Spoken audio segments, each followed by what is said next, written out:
اسلام کے اندر حقوق کا دائرہ بہت وسیع ہے۔ سب سے پہلے تو اللہ تبارک و تعالیٰ کے حقوق ہیں کہ اللہ رب العزت کی عبادت کی جائے کہ وہی عبادت کے لائق ہے، جیسے نماز، روزہ، حج، زکوٰۃ وغیرہ، یہ سب اللہ تعالیٰ کے حقوق ہیں۔ اس کے بعد ہمارے پیارے آقا علیہ الصلاۃ والسلام، امام الانبیاء والمرسلین، سید الاولین والآخرین، آقا نامدار رسالت مآب صلی اللہ تعالیٰ علیہ وآلہ وسلم کا حق ہے پوری امت پر کہ آپ صلی اللہ علیہ وسلم کے ساتھ سچی محبت کی جائے، آپ کی اطاعت اور فرما برداری کی جائے، اور آپ کی ایک ایک سنت، ایک ایک ادا کو اپناتے ہوئے آپ کے نورانی طریقوں پر پوری زندگی گزاری جائے۔ اس کے بعد حقوق الوالدین ہیں کہ ماں باپ کا حق ہے، کہ ماں باپ کا حق اس کی بھی بہت زیادہ تاکید کی گئی ہے دین اسلام کے اندر، اس لیے کہ بے شک انسان کے خالق تو اللہ رب العزت کی ذات ہے، لیکن دنیا میں آنے کا ذریعہ انسان کے والدین ہوتے ہیں، اس لیے ان کے بارے میں فرمایا کہ ان کا حق بھی بہت زیادہ ہے۔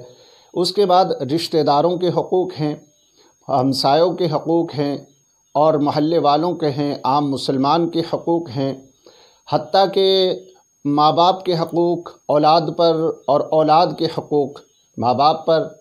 اور شوہر کا حق بیوی پر، بیوی کا حق شوہر پر،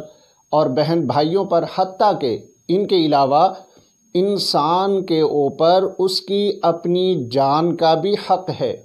اور اس کے جسم کے ایک ایک عضو کا اس کے اوپر حق ہے، اور اسی لیے فرمایا گیا کہ فَإِنَّ لِنَفْسِكَ عَلَيْكَ حَقًّا، کہ تیری جان کا بھی تیرے اوپر حق ہے، فَإِنَّ لِجَسَدِكَ عَلَيْكَ حَقًّا، تیرے جسم کا بھی تیرے اوپر حق ہے، اور فَإِنَّ لِعَيْنِكَ عَلَيْكَ حَقًّا، تیری آنکھوں کا بھی تیرے اوپر حق ہے۔ تو اس لیے کسی مسلمان کے لیے جائز نہیں کہ وہ خودکشی کرے، یا اپنی جان کو ہلاکت میں ڈالے، یا اپنے جسم کو زخمی کرے۔ تو اس لیے یہاں ایک بات یہ سمجھ لی جائے کہ ہم حقوق کو کیسے سمجھیں گے کہ کتنا حق اس کے اوپر ہوتا ہے۔ یہاں جتنا جس کے ساتھ قریبی تعلق ہوگا، قریبی رشتہ ہوگا، جتنا زیادہ گہرا رشتہ ہوگا، اتنا ہی زیادہ اس کے اوپر اس کا حق آئے گا، اور جتنا دور کا ہوگا تو اس کے حقوق کم ہو جائیں گے۔ تو ان میں جو ایک اہم بات یہ ہے وہ ہمسائے کا حق ہے، پڑوسی کا حق ہے، یعنی جو ہمارے گھر کے ساتھ جس کا گھر ہے، ہماری گھر کے دیوار کے ساتھ جس کے گھر کی دیوار ہے، ہمارے پڑوس میں رہنے والا، دائیں طرف ہو، بائیں طرف ہو، آگے ہو، پیچھے ہو، اور یا پھر ہمارے گھر سے ایک دو گھر چھوڑ کر دوسرے، تیسرا، چوتھا گھر جو آتا ہے، وہ بھی ہمسائے کے حکم کے اندر آتے ہیں، ان کا بھی ہمارے اوپر حق ہوتا ہے۔ تو اس لیے یہ ہمسائے کے حقوق کی بہت زیادہ تاکید کی گئی ہے اس شریعت کے اندر۔ نبی کریم صلی اللہ علیہ وآلہ وسلم نے ارشاد فرمایا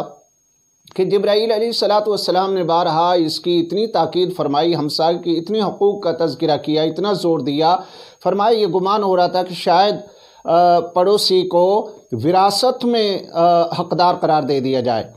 تو اس لیے اس سے آپ اندازہ لگا لیجئے کہ ایک ہمسائے کا حق دوسرے کے اوپر کتنا ہوتا ہے۔ آج ہمارے سب سے زیادہ بگاڑ، ہماری سب سے زیادہ لڑائی جھگڑا یا قطع تعلقی یا بول چال کا بند ہونا، یہ ہمسائے کے ساتھ معاملات ہوتے ہیں۔ ہمسائے کے ساتھ بہت کم تعلقات کسی کے اچھے ہوتے ہیں، لیکن انہی کی تاکید جو ہے وہ بہت زیادہ کی گئی ہے۔ اب یہاں ہمسائے فرمایا گیا کہ 3 قسم کے ہیں، 3 طرح کے ہیں۔ ایک وہ پڑوسی ہے، وہ ہمسایہ ہے کہ جس کے آپ پر 3 حق ہیں، اور ایک دوسرا پڑوسی وہ ہے جس کے آپ پر 2 حق ہیں، تیسرا پڑوسی وہ ہے جس کے آپ پر 1 حق ہے۔ اب جس کے 3 حق ہیں وہ کون سا پڑوسی ہے؟ وہ ہے کہ جو آپ کا ہمسایہ بھی ہے،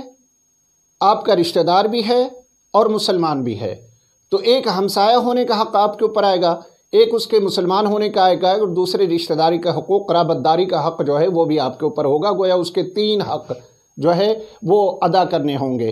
کون کون سے؟ یہ ایک بار پھر سمجھ لیجئے اس بات کو کہ ایک تو